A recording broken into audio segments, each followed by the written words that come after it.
चंद्रयान 3 की तरह क्या आदित्य L1 में भी है विक्रम और प्रज्ञान जैसे लैंडर रोवर? जाने इस स्पेसक्राफ्ट के बारे में सब कुछ। अंतरिक्ष में L1 पॉइंट पर होगी स्पेसक्राफ्ट की पार्किंग।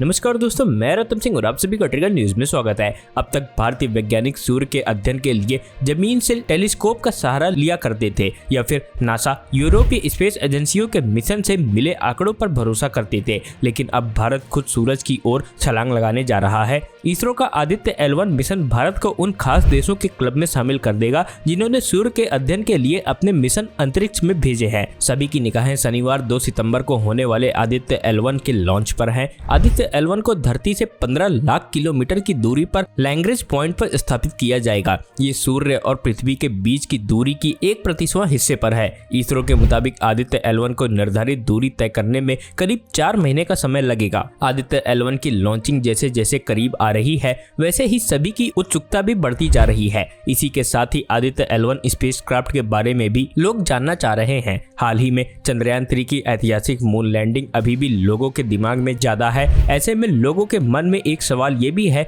कि क्या आदित्य L1 में भी चंद्रयान 3 की तरह विक्रम की तरह लैंडर और प्रज्ञान की तरह रोवर है? इस सवाल का सीधा जवाब है नहीं। आदित्य L1 में कोई लैंडर और रोवर नहीं है। किसी स्पेसक्राफ्ट में लैंडर और रोवर तब भेजे जाते हैं जब उन्हें किसी दूसरे ग्रह या उपग्रह पर लैंडिंग करानी हो। यहाँ ये समझना जरूरी है कि आदित्य L1 सूर्य पर नहीं जा रहा, बल्कि इसे पृथ्वी की तुलना में सूर्य के करीब भेजा जा रहा है।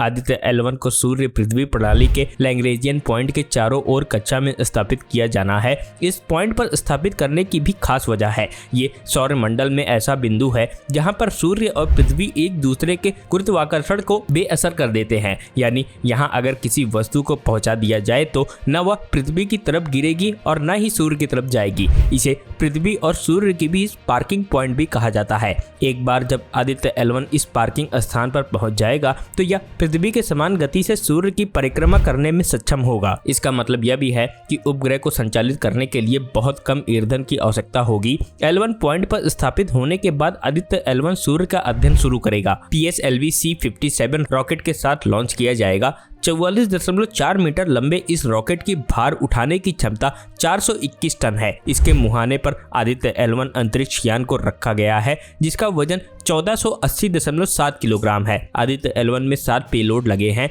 जिनमें 4 सीधे सूर्य पर नजर रखेंगे, जबकि 3 अन्य L1 बिंदु और उसके आसपास कणों व चुंबकीय क्षेत्रों का इंस्टीट्यूट अध्ययन करेंगे। मिशन से सूर्य के अंदर होने वाले विस्फोटों की उत्पत्ति को बेहतर ढंग से समझने में मदद मिल सकती है। Bureau report, trigger news.